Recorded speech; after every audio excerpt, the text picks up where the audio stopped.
제 친구 중에 좀 유명한 건축가가 있습니다.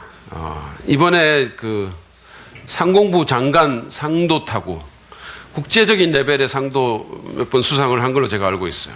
근데 이 친구가 이제 자기 작품을 카톡으로 종종 저한테 이렇게 보내주는데 굉장히 아름답고 독특하기도 하고 막 이렇게 굉장히 좋아요. 그래서 야, 이 친구가 참 굉장한 일을 하고 있구나 이런 생각을 합니다.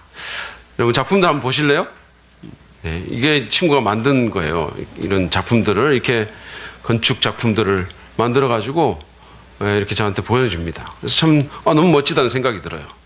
그래서 제가 이런 걸 보면서 그냥 우리 교회도 하나 지어줬으면 정말 좋겠다 이런 생각이 드는 거예요.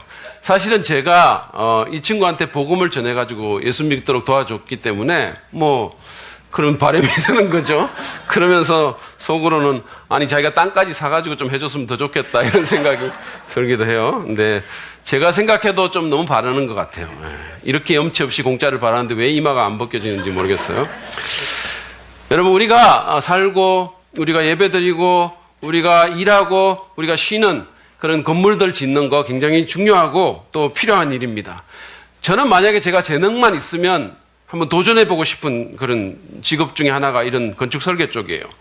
매력적인 일이라고 저는 생각합니다. 그렇지만 그런 집보다도, 집 짓는 것도 참 좋은 일이지만 집보다도 사람을 건축하는 것이 더 중요하고 의미 있는 일입니다. 여러분 생각해 보십시오. 내가 어떤 사람의 삶을 잘 세워주고 그의 인생을 아름답게 만들어준다면 얼마나 의미 있는 일입니까? 그 사람을 정말 하나님 앞에서 아름다운 작품으로 내가 빚어줄 수 있다면, 그 일에 일조할 수 있다면 내 인생이 얼마나 가치가 있는 인생입니까? 여러분, 건축물은 낡고 없어질 수도 있지만 사람은 결코 없어지지 않는 거 아시잖아요. 그렇죠? 여러분 어떠십니까? 여러분은 다른 사람들을 세우는 일에 관심이 있으신가요? 여러분의 인생을 통해서 이런 사람을 건축하는 그런 일을 한번 해보고 싶지 않으십니까? 우리가 올 한 해 이제 영향력 있는 삶을 원한다고 계속해서 우리가 얘기하고 있는데, 정말 영향력 있는 삶을 살기를 원한다면 우리는 사람을 세우는 일에 우리 인생을 투자할 필요가 있습니다. 그래서 저는 오늘 이 사건 영시 사도행전에서 건져 올린 영향력 레시피 8번째 시간에 이 사람 건축가라는 제목으로 사도행전에 등장한 사람 건축가 한 사람을 통해서 사람을 세우는 그리스도인의 모습이 어떤 것인지를 좀 생각해 보려고 합니다. 그 사람은 바로 바나바라는 사람이에요. 이 사람은 성경에 이 바나바라는 이름으로 나오는데 이게 사실은 별명이죠. 위로의 아들, 격려의 아들이라는 별명이고 원래 이름은 요셉입니다. 근데 이 사람이 사도행전 4장, 사도행전 9장, 사도행전 11장, 그리고 사도행전 13장에서 15장에 보면 이 사람의 얘기가 나옵니다. 근데 언제나 다른 사람을 세우는 일에 헌신하고 있는 모습을 우리가 보게 됩니다. 그야말로 사람 건축가입니다. 그래서 저는 이 사람 건축가의 특징이 무엇인지를 좀 살펴보면서 우리가 어떻게 하면 올 한 해 사람을 세우는, 사람 건축을 하는 그런 삶을 살 수 있을지 여러분과 좀 생각해 보기를 원합니다. 먼저 사람 건축가는 자신의 필요뿐만 아니라 다른 사람들의 필요를 돌아본다는 사실을 우리는 바나바를 통해서 배울 수 있습니다. 사도행전 4장 32절부터 37절 말씀에 보면 초대교회의 놀라운 모습이 나옵니다. 우리가 특세 첫째 날에, 특별 새벽기도의 첫째 날에 이 거룩에 대해서 말할 때 이미 이 구절을 좀 살펴봤어요. 당시에 예루살렘 교회는 폭발적으로 성장을 경험하고 있었습니다. 성장이라는 게 참 좋은 거잖아요. 그렇죠? 근데 지금 우리 교회도 이렇게 계속 또 새로운 분이 오시고 이렇게 자라나고 있다 보니까 여러 가지 필요들이 거기에 따라서 생기는 거예요. 그렇죠? 그러니까 그것처럼 이 예루살렘 교회도 엄청나게 폭발적인 성장을 하니까 성장에 따른 필요가 늘어난 것입니다. 예를 들면 무슨 가부들을 포함한 아주 가난한 그런 사람들이 예수님 믿고 구원받아서 이 교회 공동체에 막 들어오기 시작한 거예요. 필요가 늘어난 거죠. 또한 세계 각지, 전국, 또 이스라엘 전국 각처에서 이 하나님을 예배하는 자들이 절기를 맞아가지고 예루살렘 성전에 순례하러 왔다가 거기서 예수님 믿게 된 거예요. 그래가지고 그 교회 공동체에 들어가게 되고, 그러니까 거기서 계속 말씀을 배우면서 남아있게 되다 보니까 가지고 온 그런 여행 경비가, 노잣돈이 다 떨어지게 된 거예요. 그래서 그 사람들을 위한 또 필요도 생기게 되었습니다. 이런 필요들을 채우기 위해서 그 교회 가운데 그래도 좀 사는 사람들이, 자기 땅이나 집을 갖고 있는 그런 사람들이 그거를 팔아가지고 그 필요들을 채워주게 된 것입니다. 그런데 그 대표적인 인물이 바로 바나바였습니다. 사도행전 4장 36절 37절 말씀 한번 보시죠. 세 번역으로 제가 읽겠습니다. 키프로스 태생으로 레위 사람이요 사도들에게서는 바나바 곧 위로의 아들이라는 뜻의 별명을 받은 요셉이 자기가 가지고 있는 밭을 팔아서 그 돈을 가져다가 사도들의 발 앞에 놓았다. 자기의 재산을, 자신의 부동산을 다른 사람을 위해서 내어놓은 것입니다. 여러분, 자기 재산 안 귀한 사람이 어디 있습니까? 그런데 이 사람은 어떻게 그렇게 했을까요? 그 재산보다도 다른 사람의 필요를 더 귀하게 여겼기 때문에 이런 파격적인 헌신을 할 수 있었던 거 아니겠습니까?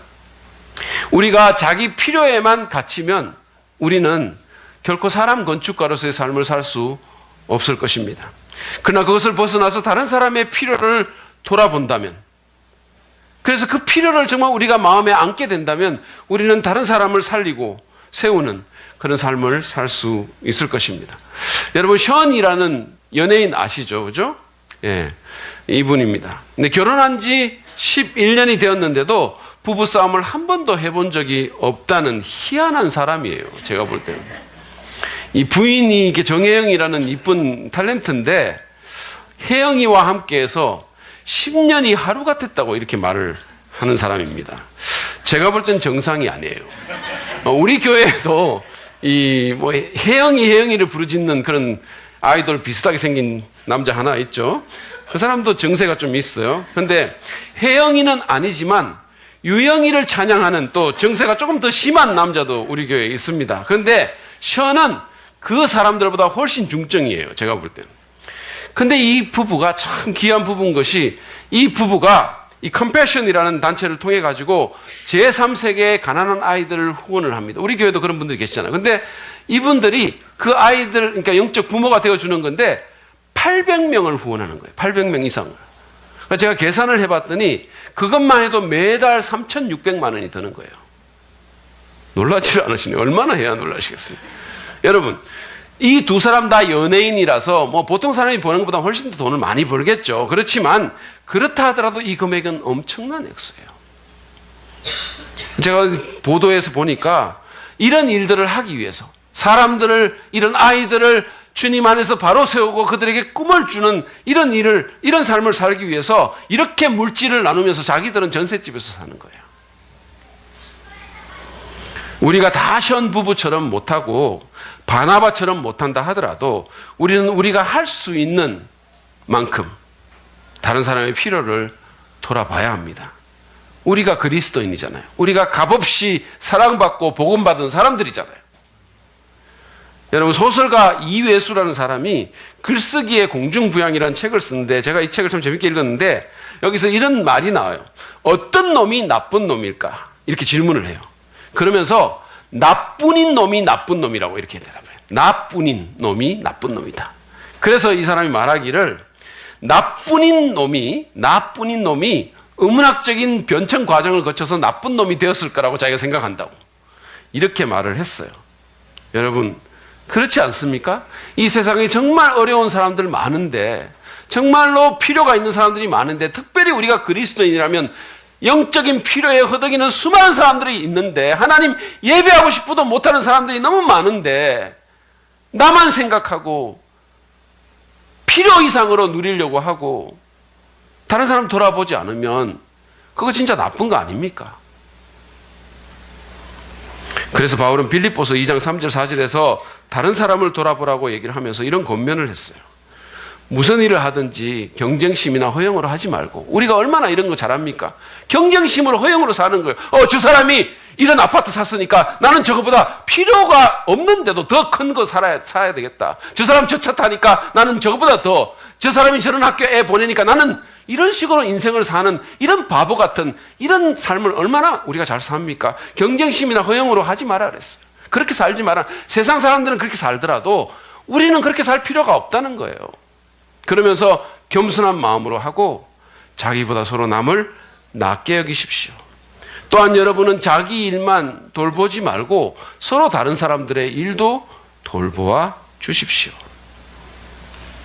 남을 돌아보라는 거예요. 더 못한 사람들을 생각해 보라는 거예요. 그러기 위해서는 성령의 도우심으로 우리의 이기심을, 자기 중심성을 극복해야 됩니다. 그리고 물질보다 사람의 더 가치를 둘 수 있어야 돼요. 그럴 때 우리는 다른 사람의 필요를 살펴볼 수 있고 사람을 세우는 사람 건축가가 될 수 있습니다. 여러분, 이 세상에 필요가 얼마나 많습니까? 정말로 어려운 분들, 주님이 필요한 분들 얼마나 많습니까? 김동호 목사님이라는 분이 이분이 이제 자기 교회와 함께 이제 열매 나눔 재단이라는 걸 만들어 가지고 그래가지고 아프리카의 말라위라는 나라를 도와주고 있어요. 근데 그 가난한 지역에 한 지역에 7,000명의 그 주민들이, 영양실조 걸린 그 7,000명의 주민들이 250만 원으로 하루 종일 고기를 배 터지게 먹었다는 거예요.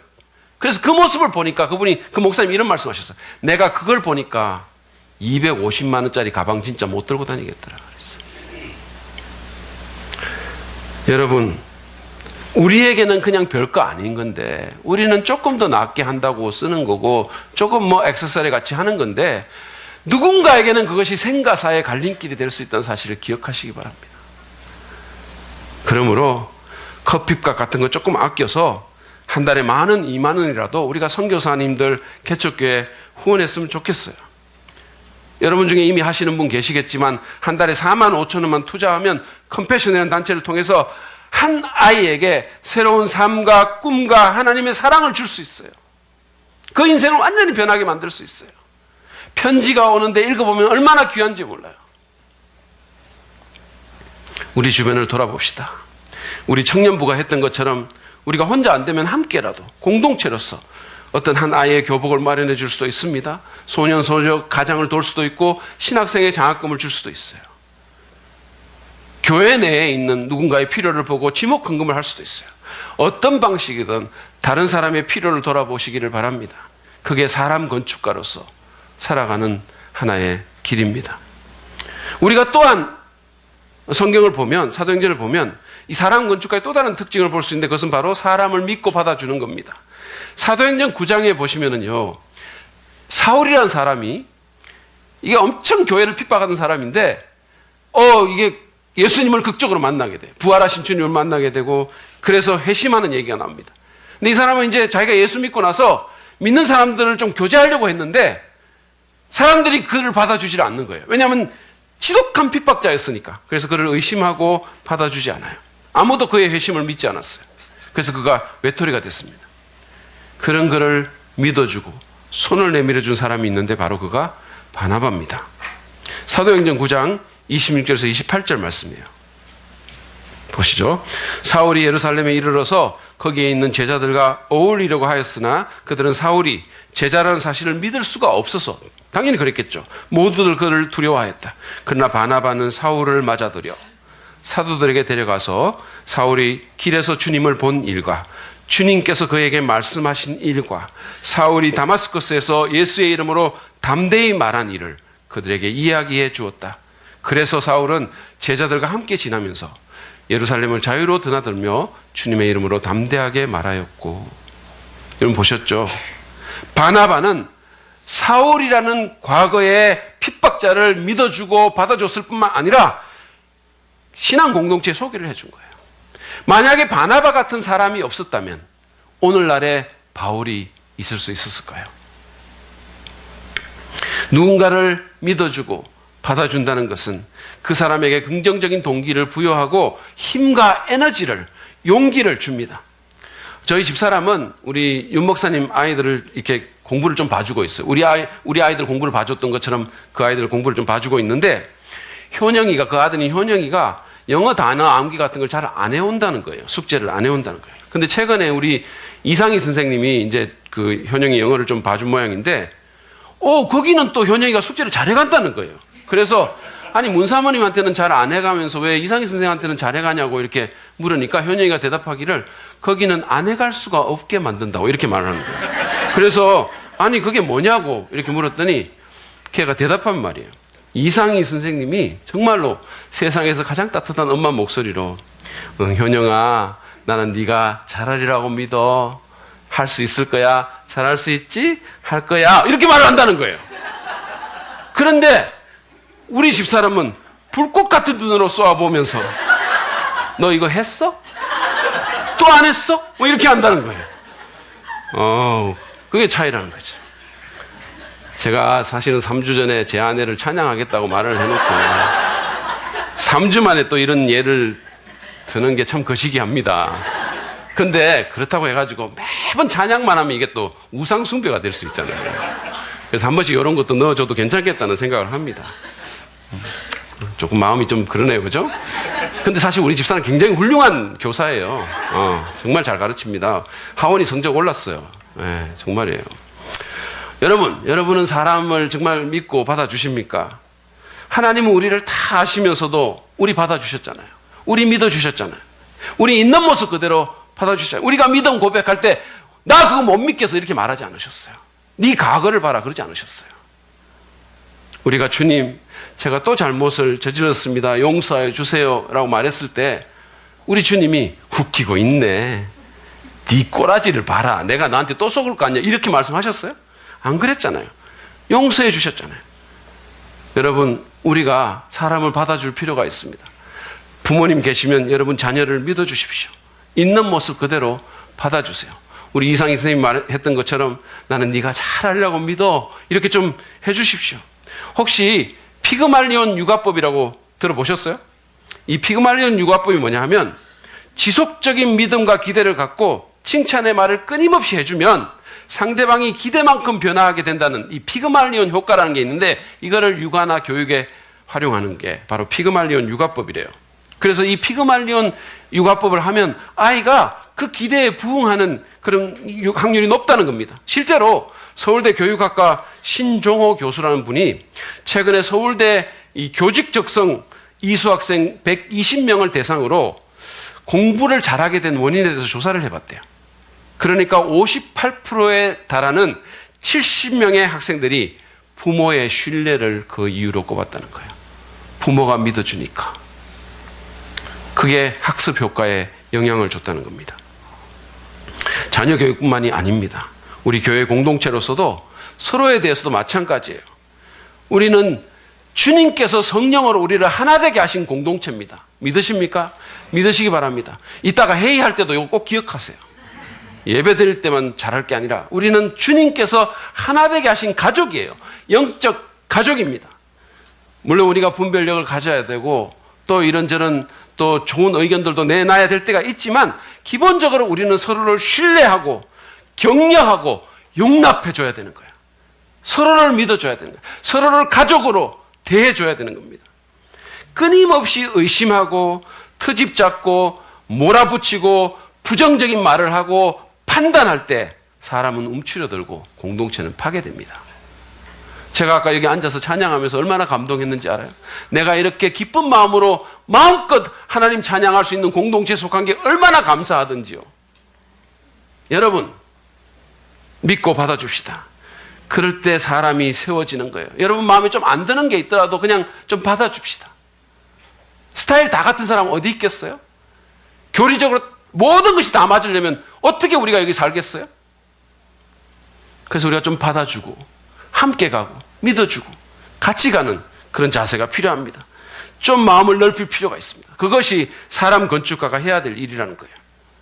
마지막으로 사람 건축가는 다른 사람이 하나님과 더 가까워지도록 도와줍니다. 그것을 우리가 사도행전에서 볼 수 있어요. 사도행전 11장에 가시면은요, 이 스데반의 박해로 인해서 사람들이 흩어진, 유대인들이 흩어져요. 스데반이 순교하고 나서. 그래가지고 이 사람들이 이제 이방 세계를 가는데, 간 곳에서 복음을 전하는데 처음에는 유대인들에게만 전한 거예요. 유대인들이니까 유대인들에게만 전하다가 나중에 이방인들에게 복음을 전하게 돼요. 안디옥이라든지 히프로스라든지 이런 데서 이제 복음을 전하게 됩니다. 그래서 안디옥에 있는 많은 사람들이 구원을 받는 역사가 일어나요. 하나님의 큰 역사가 일어납니다. 그러니까 예루살렘 교회에서 누군가를 보내가지고 이 구원받은 사람을 좀 돌봐줘야 되겠다라는 결정을 하게 돼요. 그래서 사람 건축가 한 명을 거기에 파견을 합니다. 누굴까요? 예, 여러분 어떻게 이렇게 머리가 좋으세요? 정말로 대단하십니다. 그런데 이 바나바가 거기 가가지고 어떤 일을 했는지 한번 봅시다. 22절부터 26절이에요. 예루살렘 교회가 이 소식을 듣고서, 다시 말해서 안디옥에 수많은 사람들이 구원받고 있다는 소식을 듣고서 바나바를 안디옥으로 보냈다. 바나바가 가서 하나님의 은혜가 내린 것을 보고 기뻐하였고 모든 사람에게 굳센 마음으로 주님을 의지하라고 권하였다. 바나바는 착한 사람이요 성령과 믿음이 충만한 사람이었다. 그래서 많은 사람이 주님께로 나왔다. 바나바는 사울을 찾으려고 다소로 가서 그를 만나 안디옥으로 데려왔다. 두 사람은 1년 동안 줄곧 거기에 머물면서 교회에서 모임을 가지고 많은 사람을 가르쳤다. 제자들은 안디옥에서 처음으로 그리스도인이라고 불리었다. 여러분, 바나바는 하나님의 은혜로 예수님 믿고 구원받게 된 그 안디옥 성도들에게 더 굳건히 주님을 의지하라고 격려를 한 거예요. 그들의 믿음을 세워준 것입니다. 그리고는 사울, 곧 바울을 데리고 와서 그와 함께 1년 동안이나 그들을 양육했어요. 가르쳤어요. 그 결과로 그들의 믿음이 성장합니다. 그들의 삶이 변하게 됩니다. 주님을 더 닮게 됐어요. 제가 어떻게 아냐고요? 거기서 처음으로 사람들이 그들을 그리스도인이라고 불렀다는 거예요. 크리스찬이라는 말이, 크리스티아노스라는 말이 처음으로 거기서 나온 거예요. 그러니까 안 믿는 사람이 볼 때도 그들에게서 예수 그리스도를 연상시키는 뭔가가 드러났던 거예요. 그래서 그들을 향해서 저 사람들은 그리스도를 따르는 사람들이다. 저 사람들은 그리스도의 사람들이다. 그래서 크리스찬이라는 말이 생긴 거예요.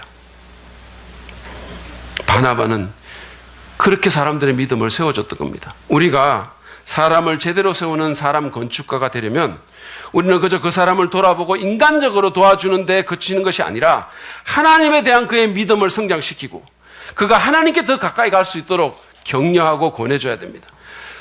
만약에 우리 가운데 여기 예수님 믿는 부모님이라면 우리가 부모로서 자녀를 키울 때도 그냥 육체적인 복지나 또는 그 아이가 인류학교 들어가고 별 어려움 없이 직장 취직하고 세상 인간적으로 잘 살도록 그런 데만 관심을 두는 것이 아니라 하나님과의 관계에서 성장하도록 도와줘야 된다는 겁니다. 이번 특별 새벽 기도회 때 자녀들을 이 기도에 데리고 나오신 분들은 그런 면에서 정말 너무 잘하신 거예요. 여러분 그거 아십니까? 아이들이 비록 말씀을 잘 이해하지 못할지는 모르지만 평생 그 기억을 갖고 살게 될 거예요. 그거는 잊어버릴 수 없는 기억이 돼서 그들 마음속에 남아있을 것입니다. 전에 우리 교회에 왔던 우리 김재영 전도사님이라는 분이 어떤 부모님이 자기한테 자기 아이 가해를 좀 해달라고 부탁을 했다는 거예요. 근데 여러분 그 과목이 뭔지 아십니까? 영어도 아니고 수학도 아니고 성경이에요. 성경 과외를 해달라고 했다는 겁니다. 상당한 돈을 지불하면서 우리 아이에게 성경을 좀 잘 가르쳐달라고 부탁을 했다는 겁니다.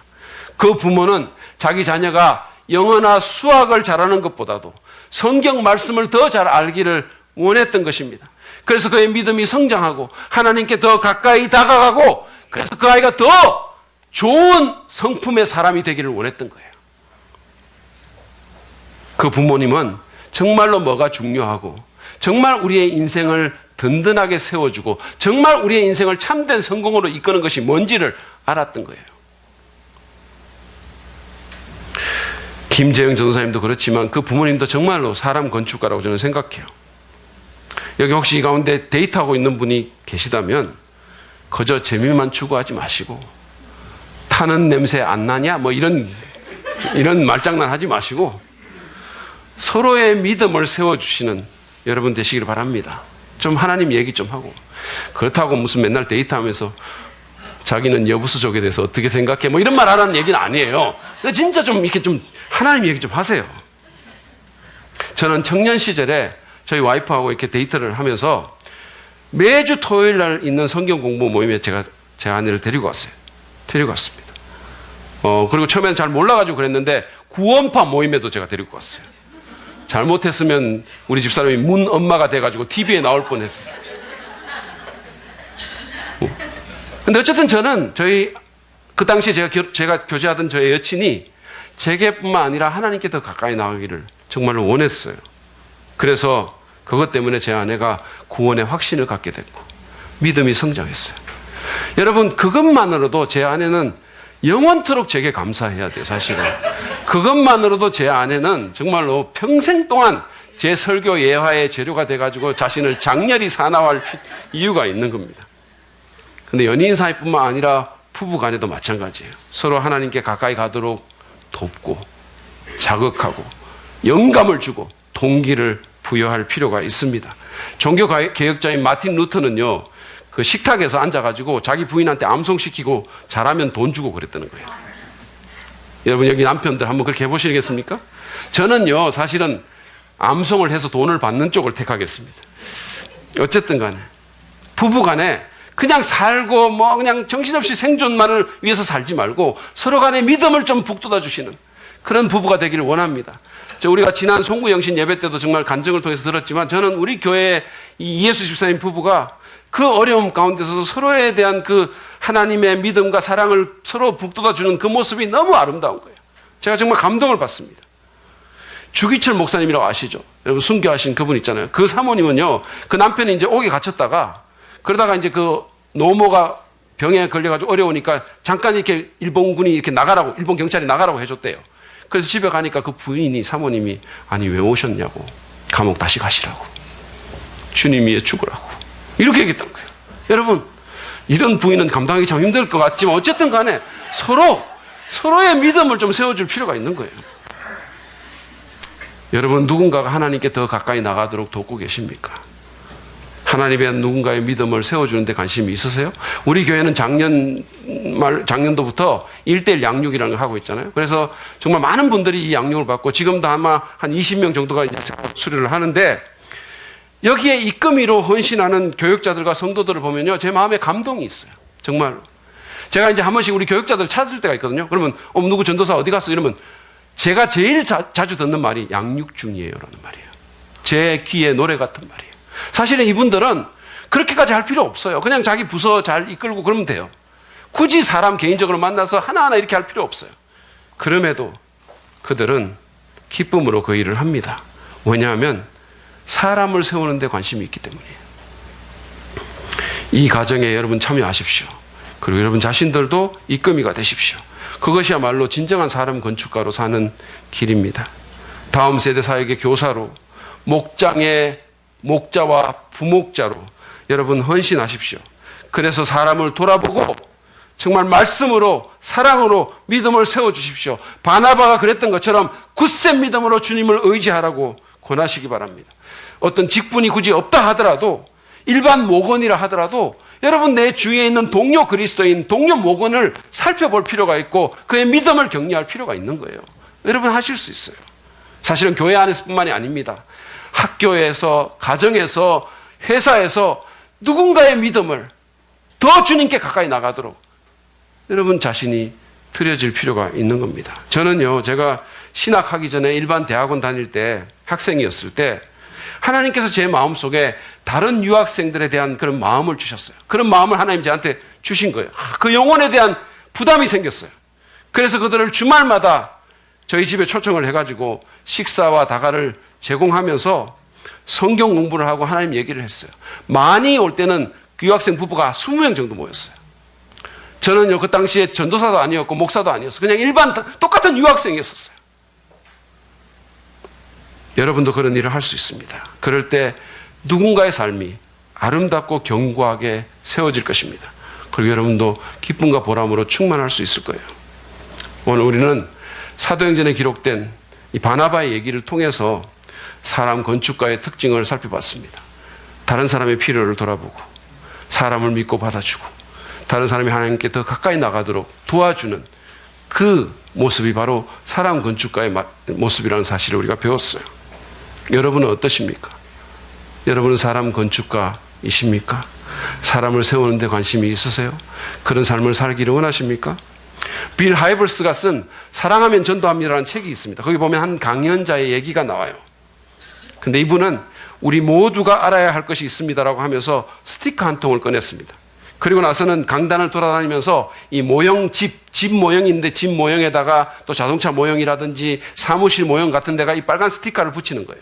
근데 이 빨간 스티커에는 뭐가 어떤 단어가 쓰여 있냐면 순간이라는 단어가 쓰여 있어요. 그래서 그거를 설명하고 나서 이분이 이렇게 말을 합니다. 제가 빨간 스티커를 붙인 물건은 다 순간적인 것입니다. 이 세상이 끝나면 바람에 날리는 나뭇잎처럼 사라집니다. 이것들을 위해서 사는 삶은 순간의 쾌락, 순간의 만족, 순간의 성취를 쫓는 덧없는 삶이지요. 그렇게 말을 한 후에 그는 강단에 있는 모든 것에다가 빨간 스티커를 붙이는 거예요. 여기 있는 모든 물건에다가 다 빨간 거 순간 다 붙여요. 그리고 나서 그가 말합니다. 그런데 여기에 영원한 것, 정말 다음 세상으로 가지고 갈 수 있는 것이 딱 하나 있습니다. 그리고는 어떤 한 사람을 불러내요. 그리고 그 사람에게 파란 스티커를 붙이면서 영원이라는 글자가 새겨져요. 사람만이 영원하다는 겁니다. 그러면서 그는 이렇게 물었어요. 긴 인생길을 마치고 마지막 숨을 내뱉는 순간에 여러분은 무엇을 위해 살았다고 말하기를 원하십니까? 여러분은 무엇을 위해 살았다고 말하기를 원하세요? 여러분은 어떻게 대답할 것입니까? 여러분 기억하십시오. 우리가 탐하고 좋아하는 돈, 물건, 지위, 권력, 쾌락 다 순간적인 겁니다. 순간적인 거예요. 그것들을 위해서 사는 삶은 너무 허망한 삶인 거예요. 오직 사람만이 영원합니다. 그러므로 여러분 사람에게 우리의 인생을 투자합시다. 사람을 세우는 삶을 삽시다. 사람 건축가가 됩시다. 누군가의 필요를 돌아보며 누군가를 믿고 받아주고 누군가를 하나님께 더 가까이 나가도록 돕는 그런 사람 건축가가 되시기를 주님의 이름으로 축복합니다. 그럴 때 여러분 선한 영향을 끼칠 겁니다. 그럴 때 여러분의 인생이 영원히 남을 것이고 주님께서 여러분의 삶을 영원토록 보상해 주실 것입니다. 이 시간 우리가 하나님 말씀을 기억하면서 잠깐 묵상하며 기도하며 주 앞에 나아가겠습니다. 하나님께 정말 이 새해에 정말 주님 앞에 좀 기도하십시오. 하나님, 제가 예수 믿는다고 말하는 제가 정말 사람이 그냥 눈에 보이는 게 다가 아니라고 믿는 제가 믿는 사람답게 살 수 있도록 도와주세요. 누군가에게 하나님의 사랑을 전할 수 있도록, 누군가의 필요를 채워줄 수 있도록, 누군가의 인생을 더 아름답게 세워줄 수 있도록 하나님 저를 사용해 주십시오.